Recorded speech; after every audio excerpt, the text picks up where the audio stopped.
On the recommendations of the Children's Conference 2023, the communique that arose from the Children's Conference, as read by the Children's Governor and Deputy Governor yesterday, is adopted as is, and the resolutions will be implemented by the stakeholders identified. And that communique is annexed herein. Further details of the resolutions captured herein will form part of the final conference report.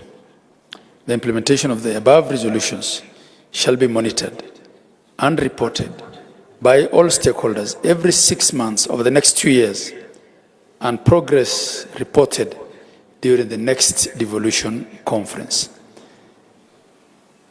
Action is required on that on the Deputy President of the Republic of Kenya, the Chair of the Council of Governors. Finally, the next biennial devolution conference shall be held in 2025 at a venue and a date that will be communicated after consultation with all stakeholders. This communique is signed by the Honorable Gachagua, EGH, Deputy President of the Republic of Kenya,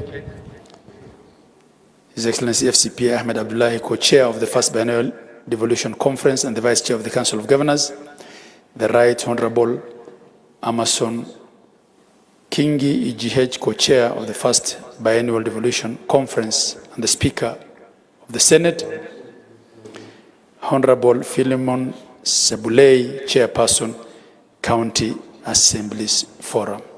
I thank you all.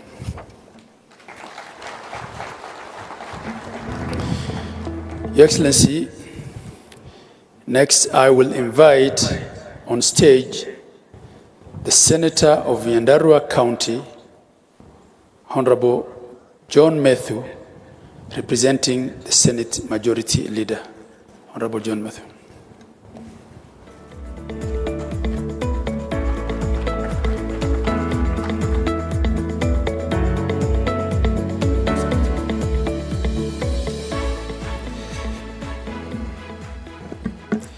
Thank you very much, Your Excellency, the Deputy President of the Republic of Kenya, Rigathi Gachagua, the Right Honorable Speaker of the Senate, Amason Jeffer Kingi, the Chairperson of the Council of Governors, Governor Anne Wagikuyu, the Honorable Governors present, my colleague members of Parliament, both from the Senate and the National Assembly, the Honorable Speakers and members of the County Assemblies, members of the Diplomatic Corps, and representatives of the development partners and agencies, distinguished ladies and gentlemen. I am reading these remarks on behalf of the leader of the Majority Leader of the Senate, Senator Aaron Cheriot, and I wish to make the following remarks. It gives me great honor and privilege to have been part of the Devolution Conference 2023. I would like to take this earliest opportunity to congratulate the Council of Governors, the Senate, the National Assembly, members of the county assemblies, development partners and agencies, resource persons and all stakeholders for making this conference a success. I would also wish to extend my utmost gratitude to the host governor of Uasin Gishu and the great people of Uasin Gishu who have made our time here very memorable. When the history of Kenya is written, the revolutionary role of the Constitution of Kenya 2010, which sets us on the path of devolution, will be a seminal chapter in the Kenyan history. In essence, there is Kenya before devolution and Kenya after devolution. 10 years on, we have seen the immense political, social, and economic impact that devolution has had on the lives of the people of Kenya. The transformation is evident, and as Kenyans, we ought to take pride in the tremendous achievements enabled by devolution. Your Excellency, this conference, from this conference, various pertinent issues have been canvassed. Valuable lessons and experiences have been shared. Opportunities have been identified and areas of improvement have been noted. As a partner in the devolution journey and the foremost protector of counties' interests in the national level, The Senate has taken note of the resolutions that have emerged from the various discussions at the plenary and in the sector breakaway sessions.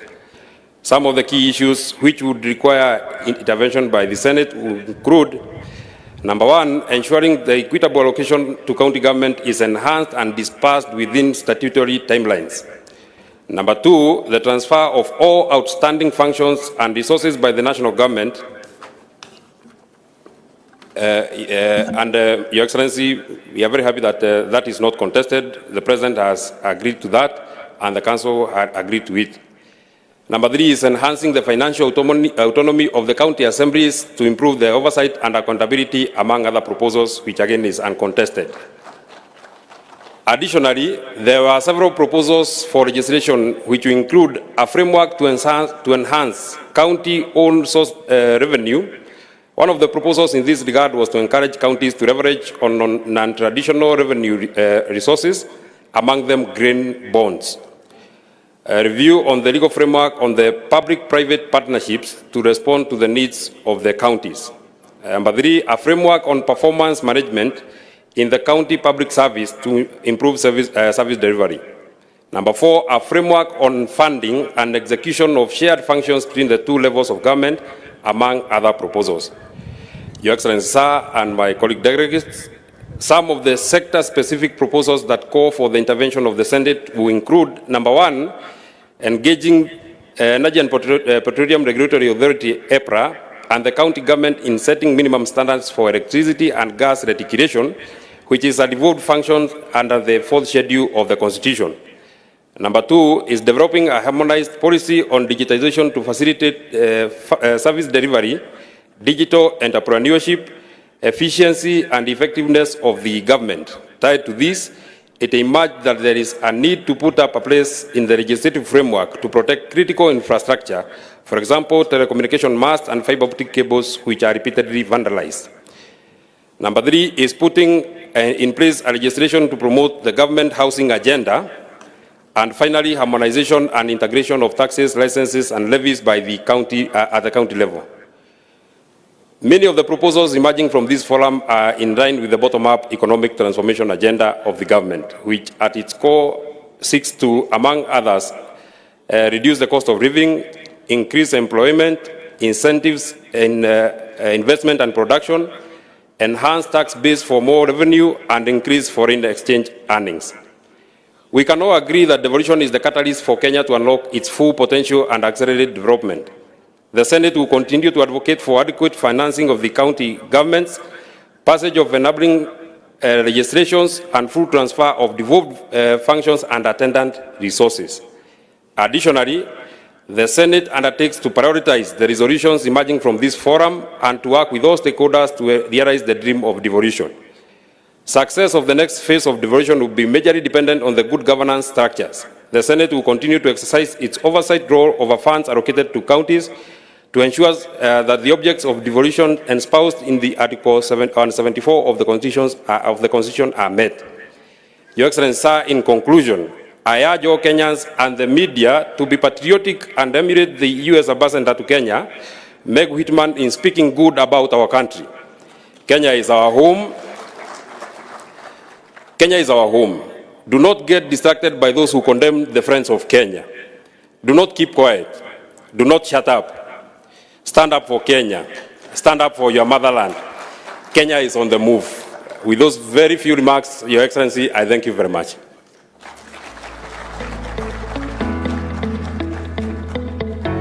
Thank you very much, Senator Methu. Your Excellency, next I'll call upon His Excellency Governor Stephen Sang, Governor of Nandi County, and the Whip of the Council of Governors to give a vote of thanks.